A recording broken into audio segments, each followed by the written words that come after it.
Okay, so here's the way you had the problem set up here.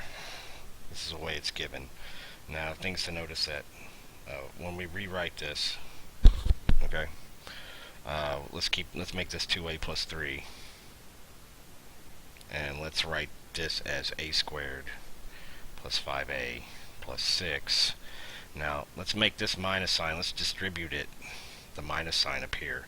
And a negative times a negative is a positive. That's 3a minus 2. And the reason why I do that is because it's really easy to forget about this minus sign, and you don't want to do that. So let's go ahead and distribute it. Now we don't have to worry about it anymore. And let's just make this a squared plus a minus 6.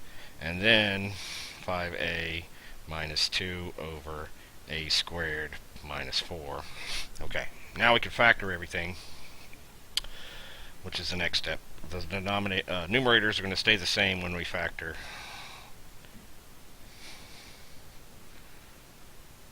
Okay, this one's the difference of two squares, a plus 2, a minus 2. This one is 3 times 2 is 6, and 3 minus 2 is 1, so it's a plus 3, a minus 2. And here it's 3 and 2 is 6, but the sum is 5, so it's both positive. Now what's important to notice here is when we write this, a cannot be 3, a cannot be 2, oh I'm sorry, a cannot be negative 3, a cannot be negative 2, and a cannot be positive 2. Because these numbers make these 0, and that's trouble. So these cannot be in the solution. So let's find the least common multiple, or least common divisor, and that's each of these factors separately. None of the factors repeat in any of these, so it's going to be each of these individual factors. And we're going to multiply both sides of this guy by this to get rid of the fractions, and when we do that, it's going to get a whole lot easier. So when we multiply this by this, a minus 2 remains, and these two factors go away. So we'll have a minus 2 times 2a plus 3. Plus, notice this is now plus since I changed that minus to a plus. Another reason to get rid of that minus when we can. 3a minus 2, now what's going to cancel here? A plus 3 and a minus 2, so a plus 2 is going to be next. And that's going to equal, well, it's going to be 5a minus 2, and the 2's are going to cancel, a plus 3 is going to be left.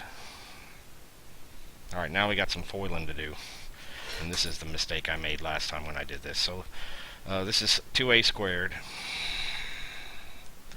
3a minus 4a is minus a, minus 6, plus 3a squared, plus 6a minus 2a is plus 4a minus 4 is equal to 5a squared. Right, the first outer is 15 minus 2 is plus 13a minus 6. Okay, so we got a 5a squared, and 3 and 5 is 5a squared. So if I take 5a squared from both sides, it is no longer a quadratic equation. 4a minus a is 3a. That takes care of this. And 6 minus 4 is negative 10, both of those. So now we got 3a minus 10 is equal to 13a minus 6. Let's take 3a from both sides. That's going to make this negative 10 is equal to 10a minus 6. We add 6 to both sides. That's going to make this negative 4 is equal to 10a. Divide both sides by 10. And this implies that a is equal to negative 2/5. Okay. And there's the answer.